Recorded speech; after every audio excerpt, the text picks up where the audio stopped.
Hello, and welcome to the Wine Enthusiast podcast, your serving of wine trends and passionate people beyond the bottle. I'm Lauren Buzzio, the managing editor at Wine Enthusiast, and in this episode, the last of our four-part series featuring interviews with tastemakers honored in our annual 40 Under 40 list, we're talking about whiskey. Associate Managing Editor Layla Schlack explores what words like craft, artisan, and small batch mean in the world of distilling, and how much drinkers actually care about them. Joining Layla are Elizabeth McCall, Assistant Master Distiller at Woodford Reserve, and Samara B. Davis, CEO and founder of Black Bourbon Society, to talk about what goes into whiskey distilling and what, if any, the practical differences are when it comes to batch sizes, ingredient sourcing, and more. Tim Wiggins, co-owner and beverage director of several St. Louis hotspots, weighs in with what questions people have and what information they want when they're looking to try a new whiskey. We'll get the full scoop on whether bigger is better or craft is where it's at. Hi, this is Layla Schlack. I'm the Associate Managing Editor of Print at Wine Enthusiast, and I'm here with Elizabeth McCall and Samara Davis. And we're going to talk a little bit about what craft means when it comes to whiskey. So, Elizabeth, do you mind introducing yourself real quick? Yes. Hi, everyone. I'm Elizabeth McCall. I'm the Assistant Master Distiller for Woodford Reserve. Congrats. And Samara? I'm Samara Davis, the CEO and founder of Black Bourbon Society, and now the founding executive director of Diversity Distilled. I just want to start out by talking a little bit about how whiskey is made. Whoever wants to jump in and explain that process a little bit for our listeners who don't know? Okay. Do you want me to take this one, Samara? Of course, you're the expert. I mean, I know you know it, but No. yeah. How whiskey is made. Well, first of all, whiskey basically has a global definition. It follows four very basic rules to be a whiskey, and that is that it has to be made from cereal grains. It cannot be distilled over 190 proof because when you go above that, you basically have vodka. And it must be matured in an oak container, and it cannot be bottled at less than 80 proof. And the only place that you'll really find whiskey at less than 80 proof is in like Australia, where the taxes are really high. So we actually bottle sometimes less than that there for that reason. And then what makes a whiskey a bourbon? Okay, so yes, not all bourbon, or all bourbon is whiskey, but not all whiskey is bourbon. And so you take those four rules and you further expand on them. And so we identify that bourbon has to be at least 51% corn. So you've got to be dominant in corn. It must be distilled at no greater than 160 proof. So we want to retain the character from which it was distilled. So those beautiful grain notes you'll find in there. It must be matured in a new charred oak container, so an oak barrel, and it must be new and charred. And the entry proof. So we define what proof point does that whiskey go into the barrel, and it cannot go into the barrel at anything greater than 125 proof, and it cannot be bottled at anything less than 80 proof. You can only add water to it, so there is no regulation. You cannot add any coloring or any kind of flavoring to it. It's all natural, just water. And of course, last but not least, it is a product of the United States of America. So you cannot make bourbon anywhere else in the world and call it bourbon. So you mentioned that for bourbon, you can't add any sort of color and you can only add water. For other types of whiskey, is it okay to add coloring? Is that something other producers do? Yes. So if you were to make a blended whiskey, for instance, you can add different flavorings to it, and you can add color to enhance it. And so that's why sometimes you'll see whiskeys, and they're really beautiful whiskeys. It's not knocking on that at all. And they'll be in opaque bottles, and that is to protect the color from UV light, because the caramel coloring fades significantly in UV light. So you'll see it in opaque bottles sometimes. I had no idea. Really? Yeah, I didn't know about caramel color. And I've Yeah. always judged bottles, like especially like Scotch, Japanese whiskey comes in opaque bottles. They're not necessary, or they come in that green glass, or they Yes. come in that Yeah. darker glass, so you can't really see the color like you can with bourbon Hmm. right in the bottle when you're purchasing it in the store. But I had no idea it was because of fading. Yeah, Um, it's the probably, color. it may not be the only reason. I think a lot of it is the style and the look of it, but yeah, caramel coloring. We've done extensive research at Brown Forman on UV light and how it affects different colors of because we have stuff that's kind of red and blue, like some of the Jack Daniel's country cocktails, and so we've done extensive research to understand how it's impacted by UV light. Which is kind of a nice segue into the term craft, the term artisan, the term small batch. Do you see a lot of whiskeys labeled with those terms? Any more or less likely to have caramel coloring in them? Is there any correlation there? That's a really good question. And Samara, please jump in. But I think about craft, and craft is really, I think, what people think of is touched by the maker. Samara, I don't know what your thoughts are on that. Well, I think, some of these words like craft and artisan, like they kind of go hand in hand. They actually Hmm. pretty much mean the same thing. But it's just all, at the end of the day, from the consumer perspective, it sounds fancy, but they Hmm. really don't mean much because all bourbon is touched by, technically the master distiller's hand, or, all it has is it's a handcrafted process. So much goes into bourbon and whiskey. It can't be any other way, Yeah, so everything is handcrafted or hand picked from, all the brands. They go through a strenuous process in making sure they have the best grains, they have an amazing yeast strain, that they have a great water source, that their barrels are from certain trees, and have certain wood that either it's seasoned or charred at a certain level. So every single step in the whiskey making process is truly a craft, and it's artisanal, you know? I agree. I mean, I think that those are buzzwords that marketing likes to use and kind of throw out there.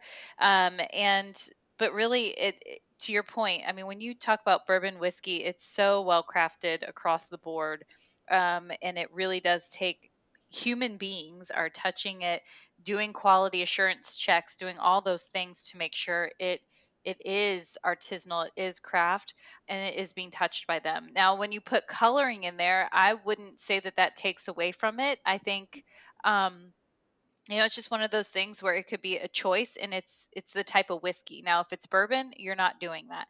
But if you're making a blended whiskey and you're following a different set of rules and you're allowed to put coloring in there, if it follows the rules, it follows the rules, and you're having to look and determine what level of color you're putting in there and why you're doing that and all those things, and that's all human interaction. So if you think about craft or artisanal under that, hands-on mentality, then it identifies for me with that. And Samara, this might be a question for you. If anyone can use the words craft and artisanal, and if all bourbon whiskey is made with this kind of care and hands on process and attention, what are some of the reasons why some producers don't choose to label like that? Why wouldn't they? Is everyone just calling their spirit craft? If we know that that's something consumers respond to. Um, I don't know if it's something that consumers necessarily respond to. I think some of the younger brands put that on there to make themselves seem more, worthy of the price tag that they sell the bottles for. But it's not a buzzword that really gets consumers, like, it doesn't feel any more special to a consumer for it to say artisanal or craft on it. Small batch is another one of those words that you mentioned earlier. It doesn't really have a meaning. It's just a smaller batch than your largest produced batch, whatever. And that determines on the brand and their capabilities to produce and batch whiskey. I think in the beginning, it may, if you're a person who is in the beginning of their bourbon journey, those words may catch your eye. But as you become a bourbon aficionado and a connoisseur, or a bourbon snob like me, those words really don't mean anything. You can actually kind of see through it. Like you can say, oh, this must be a younger brand or the brand that's really trying to pull out a certain segment, certain demographic, but it really doesn't have any weight on how the actual whiskey will taste or the production that goes into it. Yeah, Samara, I appreciate you saying that because I do think it is something, it's a buzzword that can catch certain people. If you're not very familiar with the category, you'll be enticed by that. But we don't use that on our label with Woodford Reserve, and we have been considered a small batch product. And what's interesting about that identifier is that there is no legal definition of what makes something small batch. So for us, we're around a 200 barrel batch, which is a lot of barrels if you think about it. But then there are other brands out there that identify themselves as small batch and they're 500 barrels or more. And so there's no, that doesn't really hold any weight as to what it means. And personally, I mean, I think like Woodford is a growing brand, and we still do a lot to make sure that it is very much hands on. So just because the label, the word isn't there, doesn't mean that we aren't craft, and that myself and Chris Morris don't sit down and think about all the little details of upcoming masters collections and experimenting and playing with different grain recipes and finishes and all the things. And we don't put craft on our label, but it certainly is very crafty to me, and it's something that's very personal to me. So, yeah, I appreciate Samara, your comment on that. Do you think there's almost like a backlash to that sort of language, that people are getting kind of tired of seeing it and know that it doesn't necessarily mean a whole lot? It depends on who it's coming from. Yeah, yeah. I mean, I think that people are just getting smarter and smarter, and you still have craft. I think that there's a way that it kind of, like, we have the craft bourbon distillery tour in Kentucky, and so those are the smaller distilleries. So I think that there's a way of it identifies, like Samara was saying, it's the early younger brands or products that are in the beginning stages that are smaller. So I think it's a way of identifying in that, but I don't know if it rings quality necessarily, that it's better than something else. It's just a smaller thing, maybe in its early stages. And then I want to talk a little bit about those words when it comes to where and how you're sourcing, what grains you're using. Is there sort of another level within that? I'm mash from these farmers and they've been doing it this way for 200 years, or is that a little bit more opaque?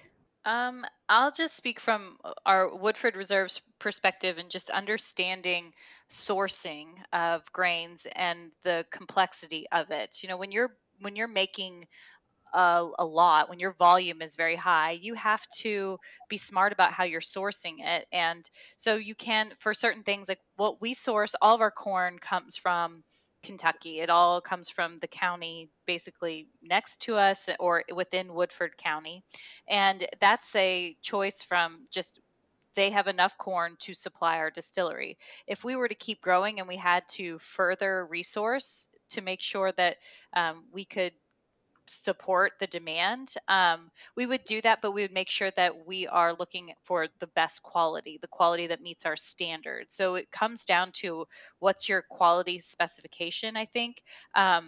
And but then you look at, there's some, if you're a small production, you can do everything really locally. It's a much easier thing because your volume isn't as great, the need isn't as great. So that really plays into it, is how much volume do you need. But I think that as long as, but just because you're sourcing it locally doesn't mean it's the best, it's the most high quality corn. Or rye doesn't even really, we're still experimenting and learning, how does rye grow, can we grow that in Kentucky? And we've done that on a very small scale and made very small batches with that, which is a fun experiment, but we're not to a level where it can support our entire production. So we still have to source that from the regular standard sources, which is northern regions or even parts of Europe. So just because you're sourcing it locally doesn't mean it's the best quality. So for me, it's always about the quality. Well, what about you, Samara? Like if you see on the label that, all the grain is local or all the grain comes from somewhere very special, is that something that speaks to you? I'm just thinking of our listeners who are wine drinkers where terroir is so important. I'm kind of wondering how that translates in the whiskey world. Absolutely, and it totally does. I think The most times when I do hear the word, artisan or artisanal or craft, has to do with the grains and where it comes from, if it's non-GMO, if it's organic, if it's red winter wheat or some sort of, heirloom corn. Like those are when the real descriptions start to come out to kind of make the whiskey stand out against other whiskeys, especially in the mash bill, and the grains used in the mash bill.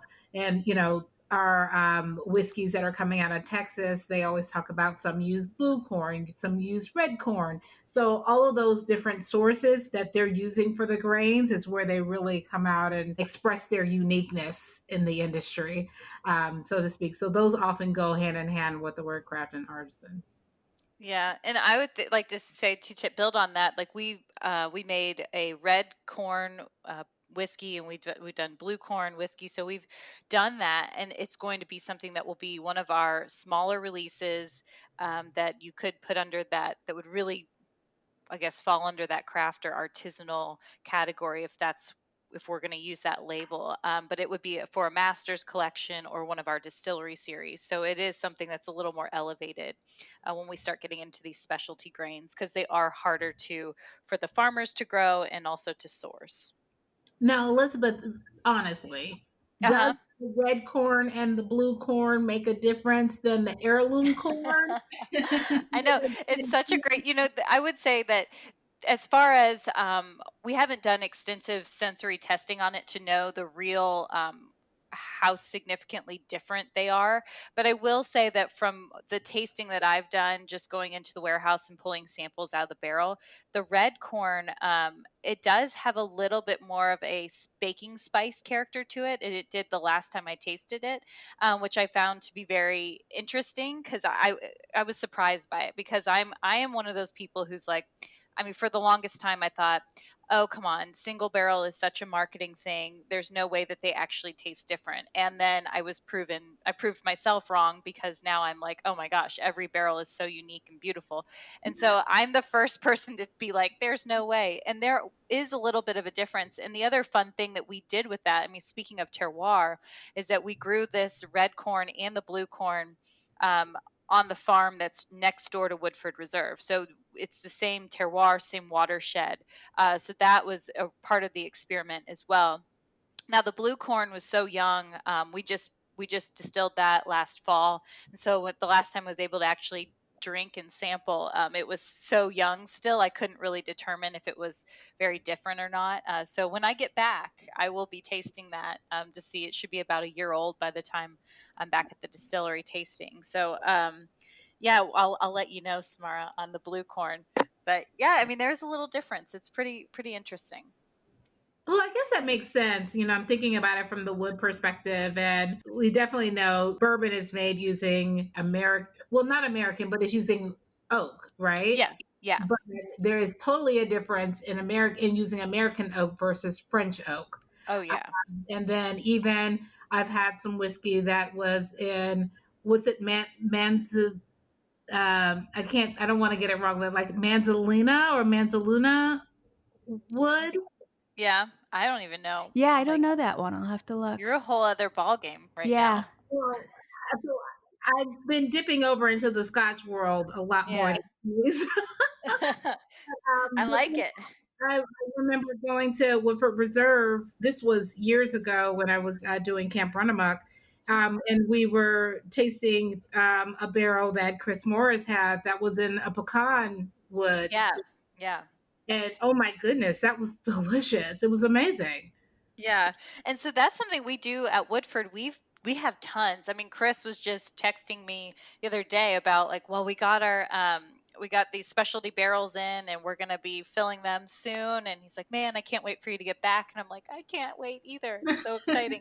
Um, and so we're always experimenting and trying different things out and stuff, like the pecan barrel. I mean, that was trying to figure out, this was kind of before my strong involvement with the brand, but just trying out pecan and maple wood and chestnut and just different sorts of wood to see what does the whiskey do in that. And a lot of them, they just don't hold whiskey well, and so you can't you could probably do a finish, but as far as fully maturing, it's just not feasible, or else you'll lose most of your liquid. I mean, oak is so perfect for maturing whiskey and holding liquid because it has that lignin in it and it can really hold liquid well. So, but yeah, it's always fun to experiment. Okay, I want to correct myself because I'd hate to sound silly on the Wine Enthusiast podcast. It's Manzanilla. Manzanilla. Manzanilla. Okay. Manzanilla. Manzanilla. Yeah, I don't think I've ever had anything that's been 8. I'm going to have to hunt something down. I know. I'm writing that down because I'm gonna check it out. Yeah. I'm sure Chris Morris knows. So we've talked about some of the perceived advantages to a smaller batch or a craft artisanal whiskey, but are there any advantages, perceived or otherwise, to being a larger producer, to doing larger batches? What's the flip side of all this craft and artisan business? Well, I know that for me, I look at the more you scale up your batches and the larger they are, the more consistent they get. So your consumer, your customer, they're going to see that when they pull a bottle off the shelf, they're going to get the same thing every single time. And your quality should become more standardized, and just kind of everything gets a little smoothed out. Whereas if you're smaller, you don't have as much volume to work with to really smooth out all those differences. But that's part of what makes something that's really small special, and then also what makes something that's large a beautiful thing too. So they both have their advantages. So for a small batch, it's almost not necessarily a vintage like we have in wine, but it's almost like each bottle is kind of a limited edition. That's kind of what I'm getting at. It'll be reflective of Yeah, when and where it was produced and how. Yeah, Mhm. especially with more of the small craft distilleries, or the smaller distilleries who are making things on a much smaller scale, and their volumes are really little. I mean, you just see more variability in that because they may not have things to a really good steady state yet, where um, the fermentation's running really well, distillation's running well. I mean, every time we do something that's a new grain recipe, we kind of have to work through that, figuring out, okay, is this a steady state, because we you just don't know how production's going to run always. So that's a challenge to overcome. And so yeah, you might see more variability. That's why, like with Woodford Reserve, we have personal selections, which is a 2-barrel batch, and people buy those because it's going to be something unique every time. It doesn't taste like Woodford Reserve as you know it in our standard bottle. So that's the beauty of the smaller batches. So, since you both have access to drink basically whatever whiskey you want, it sounds like, what are some of the qualities that you know when you're looking for a bottle and you're in a really nice shop and you know everything there is good? What are some of the qualities that you're looking for in a bottle of whiskey to decide if this is one that you want to try? Well, as a consumer, I'm definitely reading the label. I'm always looking at if it's finished in anything. Finishings are really big and trendy nowadays. Definitely looking to see if it's a limited release. And some bottles will say they're 1 out of 250 or 1 out of 500. So limited releases always catch my eye. Finishes always catch my eye, and then the proof always catches my eye, just to see, is this a high proof, barrel proof? That always gets my attention. I'm really seeing, how this is different. But yeah, there's a bunch on the market now that again that is really eye catching. I try not to go for the pretty looking labels. Sometimes the prettiest, most flashy labels don't have the best whiskey in it. Um, but definitely reading it and finding out more about the juice, the color, again, going back to the bottle and how the whiskey is presented in the bottle. That always captures my attention. Is it a lighter whiskey? Is it a reddish whiskey? Is it super dark? I have all these expectations already just by the way that the whiskey itself looks too. Yeah, I Okay. mean, I agree with that. I think for me, the first thing I thought of was reading labels, and like reading the front of the label to see what exactly is this whiskey.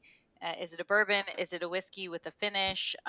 Is it, how did they produce it? Like, what's the process they went through? Because I want to think about things that I've done in the distillery or with our whiskeys and see, oh, this person's doing something similar. I want to taste to compare. And then also, yeah, looking at proof point is always interesting because that's such a trend right now, is the higher proof. Um, and just sort of, because I love to taste a higher proof whiskey and then actually trying to kind of water it down a bit. Like whenever we do sensory testing, we always cut our whiskey down to 40 proof or 20%, just to, because the more water you add, the more it lets all the good and the bad out. So you can really judge based on that. So I think that that's a fun thing to do. And then also looking at the back label, just where was it made, who made it. Um, that is a good identifier for me too. I love to go in a liquor store and just look at the labels and see, well, what distilleries are these whiskeys coming out of. And then you can also do like kind of, if it's all coming from one distillery, um, doing a taste comparison with those whiskeys. And that's a fun sensory experiment to do. Just, I don't know, I like to nerd out on things like that. So sitting down and tasting and doing a sorting and seeing what similarities they have and where they differ, and then looking at the label is fun. So yeah. You're so right on that, Elizabeth, with looking at the back of the bottle. And typically it may be at the bottom underneath the Surgeon General's warning, Yes. but knowing where the whiskey actually comes from is so important, because you'll often find in some distilleries that call themselves craft may actually be sourcing. So, so their juice may actually come from Indiana while they're saying, oh, this was, produced or distributed out of Kentucky or out of another state. So that the truth is always on the label. Exactly. And it's funny because you can get away with, what does produced mean? If you say it was produced in Kentucky, was it that the fact that the process of you taking whiskey and then putting it in your barrel and aging it in Kentucky makes it produced in Kentucky? The fact that you bottled it in Kentucky, does that make it produced in Kentucky? So there's just so many layers and loopholes in that whole thing. So it is good to read the back of your labels. Yeah, the last one that I forgot that totally is a big thing nowadays is the age. You know that a lot of Woodford and Brown-Forman don't put age statements on there, but for some of the special, more rare releases, for some of the other brands, they are starting to put the age on there. So folks are really looking out for those 10 years, 17 years. Orphan Barrel did a whole project with a 2021 all the way through 25-year series. But those tend to become big attention grabbers in the liquor store. Yes. And it's like, oh, they want the older the whiskey, they've got to have it. You want to try it. Doesn't necessarily mean it's amazing. It just means that, that's a different story. But looking at the age is a big deal, as far as consumers really trying to find a quality product. Yeah, that's one of those things that Scotch has carried over into American whiskey, is that age. Because in Scotland, you have to age for a very long time to really pull out the flavors of the barrels that they're being matured in. Because think about the climate in Scotland; it does not get very hot there, and when it does, it's like a few weeks, and then it's cold and damp, and their warehouses are. The Dunder warehouse, where they've got the barrels are not stacked high. It's a dirt floor. It's just not conducive for maturation, similar to how it is in Kentucky or even in Texas, other parts of the U.S. where it gets really hot. So that's just, age is such a funny thing. People get so hung up on it, and it's just something that we don't really pay attention to with the Brown-Forman whiskeys. We look at flavor and what we're going for with it. All right, well, I think that's about it. I so appreciate both of you coming to talk to me, and I learned a lot. I'm going to be a much more discerning whiskey consumer going forward. Call us next time you're in the liquor store. We'll help you out. Thank you. I appreciate that. I need it.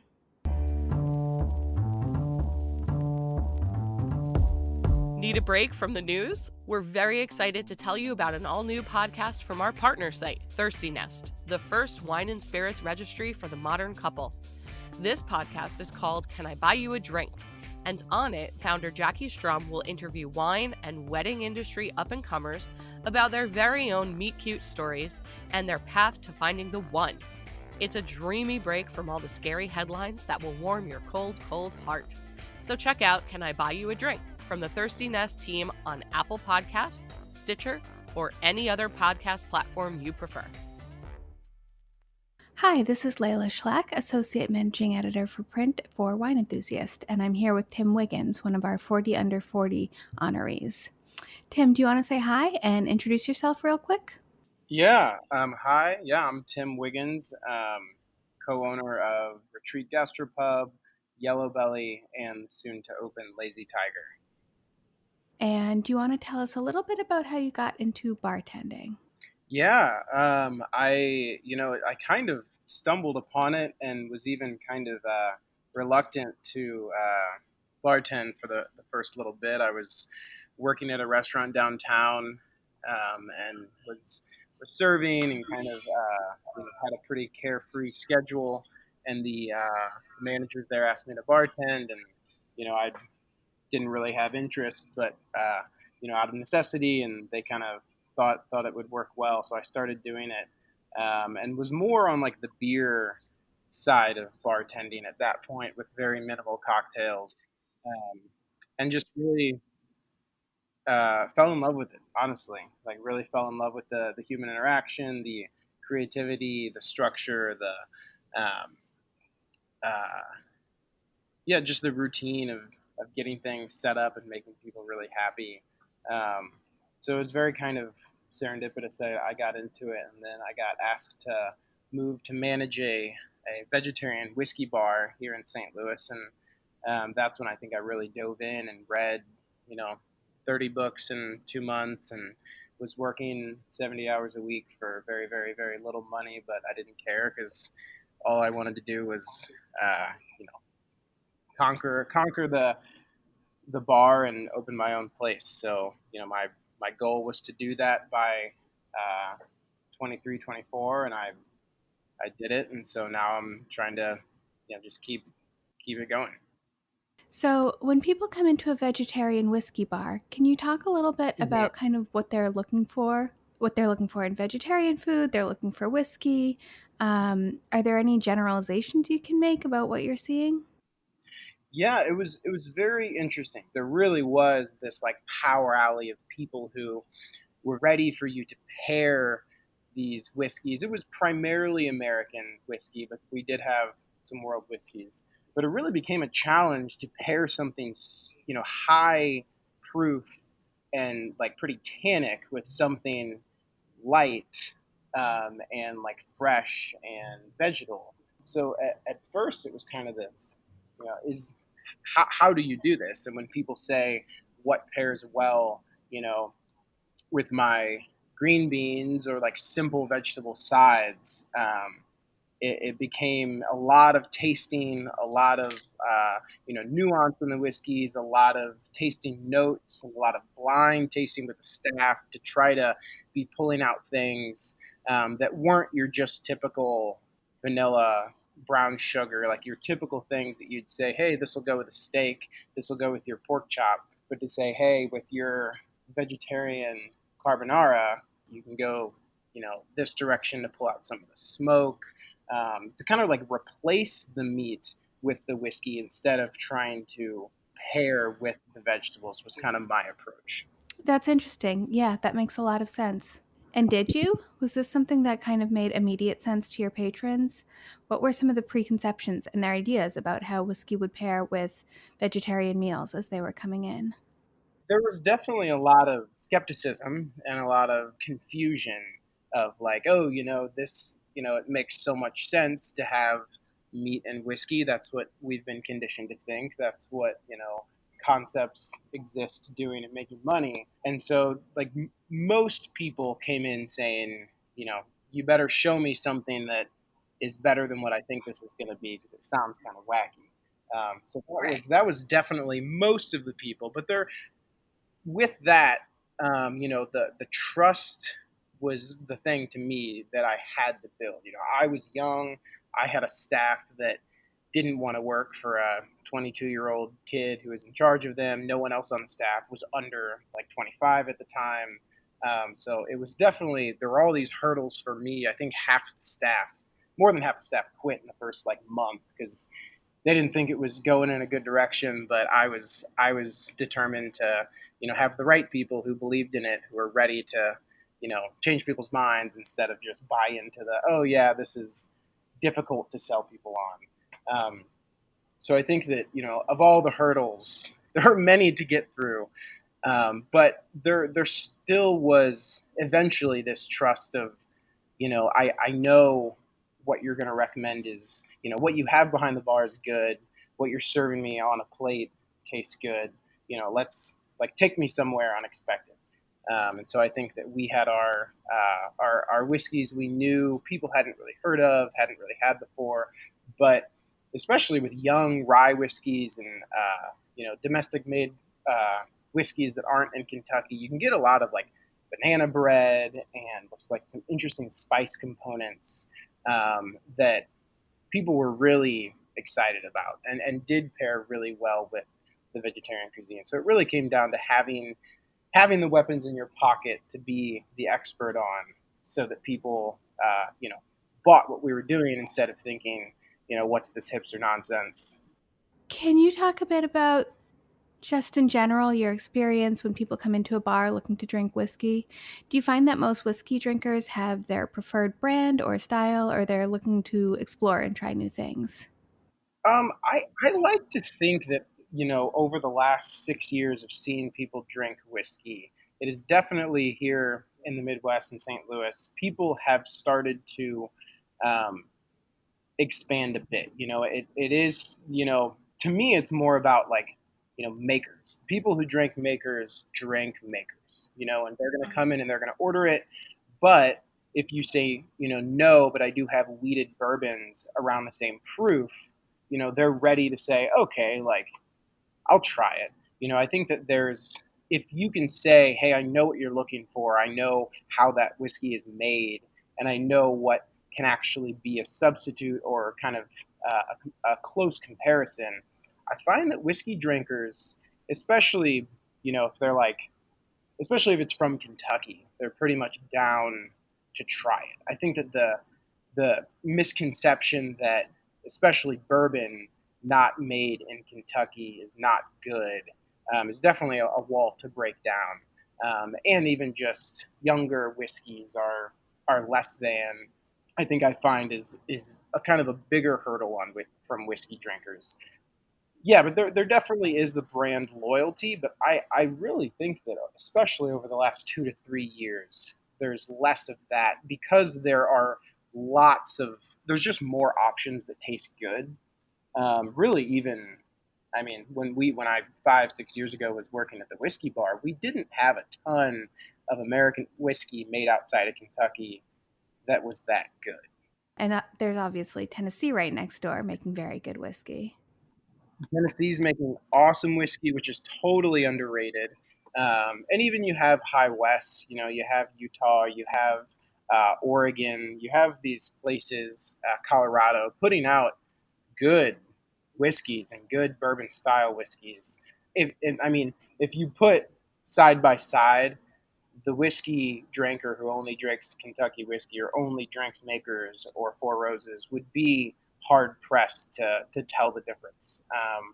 Which I think is kind of the fun thing about whiskey is, we used to always play a game called Find the Drum. There's a whiskey called Johnny Drum. It's very like a neutral kind of hot bourbon, and we would put four Kentucky bourbons in a row, and if you tasted them all and could tell which one was Johnny Drum, you got a free bottle of it. And I think we played this game easily 100 times, and no one ever won. And it was kind of this testament to within 5% of proof, Kentucky bourbon tastes very similar. What are some of the questions, when people are trying something new with you? What are some of the questions that they're asking you about? Or they're interested in how it's made. Are they asking about cocktails? A lot of them want it in an old fashioned or Manhattan, in my experience. That's kind of the most common way. They're coming in and saying, I know I like this. I know I like Michter's. I know I've had this before, but I want to try it in, an old fashioned, a whiskey sour, a Manhattan. What do you recommend for that? Which I do think is kind of the best way for guests to ask, because they're allowing, they're giving us more information on, okay, I'm rarely going to put an 80 proof whiskey in an old fashioned, but I might in a shaken cocktail because we're leaning more towards the soft citrus. Um, and so I think that kind of know-how is also something that's really evolved over the last number of years of, I know I like this and this is how I like it. What can you show me that's similar to that or kind of improve upon that, which I think was a big hurdle years ago, because people didn't. I mean, even just the old fashioned cocktail, you had just horrible versions of it all over. And the whiskey sour, people thought, this is a sweet, terrible cocktail. Why would I ever put nice bourbon in an old fashioned or in a whiskey sour? And now you have people saying, okay, like, show me a nice whiskey and put it in a cocktail, because I trust you're not going to ruin it with a bunch of fake ingredients. And since you also work with beer, I want to ask, is there the same, on the customer side, the same notion of craft whiskey that there is of craft beer? Craft beer drinkers want a craft beer. They don't, does that Right. exist among whiskey Right. drinkers to the same extent? I think it's pretty different, to be honest with you, because I think that if I was to generalize craft beer, you can usually say craft beer is going to be better than mass produced beer. I mean, I think that that's a mostly true statement, but craft spirits are not generally better than mass produced spirits. I think is like a kind of the struggle because of time and because of size and because of equipment. You can homebrew beer in 50 gallons and make something pretty awesome. But the to put out spirits that have the right age, that are made specifically, it costs way more money and it has, it's just a little bit more intricate.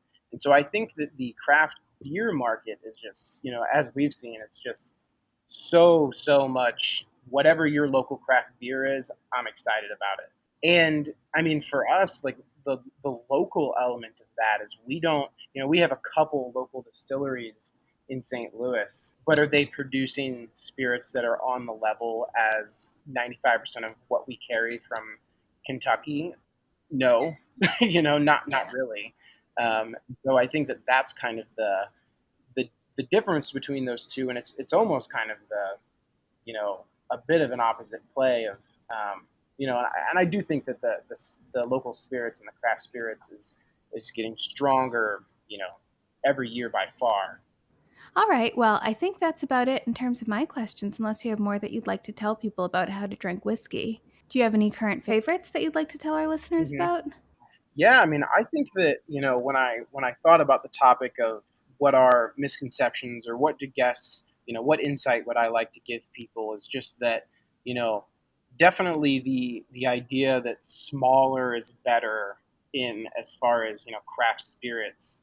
I think is, you know, oh well, this is this tiny distillery and it's small batch and there are these words to make it sound like it's being made on such a small scale. And I think that you know as someone who loves whiskey, especially American whiskey, I think that can be a misleading idea that something very very small is always going to be better, because I think that looking at what uh, even just on a scale of what Appleton Rum's doing, of what Four Roses is doing, Wild Turkey, you can put out unbelievable product at a large scale. Um, but that also, like I think about, like Copper and Kings in Kentucky is putting out unbelievable brandy that is shocking that when you taste it, when whiskey drinkers drink it, they're blown away that it's not whiskey, that it's made from fruit. And so my kind of petition to a lot of whiskey drinkers, especially people looking for craft spirits, is to maybe distance outside of just whiskey. Maybe try, looking at the unadulterated rums from Foursquare that are coming out that are, half the price as a 12 to 14-year-old bourbon, and are unbelievable.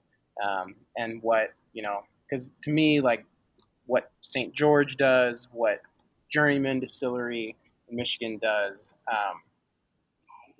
I think that there are, really, really, really good products coming out of these tiny little distilleries. But I do think it's harder to find than beer, especially. This brings up another question, and you might not be able to answer it. You might not want to answer it. But do you think that price generally correlates to quality, or is that a lot to do with branding and marketing? I think that bourbon and I think that whiskey suffers from the price issue because you have brands that really can charge certain prices. And I mean, I think that if you were to go to a liquor store and say, I'm going to buy the most expensive or the top two most expensive styles of these spirits, are you going to get, the best of those? Most likely not. And I think that definitely plays into the marketing. I mean, when I think of gin and rum, I think that definitely is the case of, you're going to see things that are really, really hyped up because they're in a pretty bottle and because they have words on it that don't really mean anything. But I think that I think there is that element, but I more think of it as there are like cheaper options that you're going to ignore because they're a couple dollars less than the other bottle that looks prettier, and so therefore you're going towards that. And so, I think it's definitely a thing, but I don't think that's the most misleading thing to the average person buying a bottle, to be honest with you. All right. Well, thank you so much. It was really nice talking to you, and I will let you get back to your banana syrup. Thank you. It was great talking to you. Thank you so much. If we learned anything today, it's that the best whiskey is the one that you like. Don't you wish that were true of everything in life? Big distillers often have the resources to do premium or experimental bottlings, while many small producers are punching well above their weight class in terms of quality. No matter which way you slice it, there are beautiful pours for every glass, and passionate, knowledgeable people making and serving them. Subscribe to the Wine Enthusiast podcast on iTunes, Google Play, or wherever you find podcasts. If you like today's episode, we'd love to read your review and hear what you think. And hey, why not tell your wine and whiskey loving friends to check us out too? You can also drop us a line at podcast@winemag.com.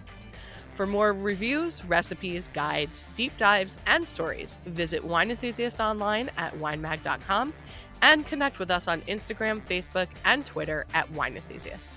You can also read more about all of our 40 Under 40 Tastemakers of 2020 online or by picking up a copy of the October issue out now. The Wine Enthusiast podcast is produced by Lauren Buzzio and Jenny Groza. Until next episode, cheers.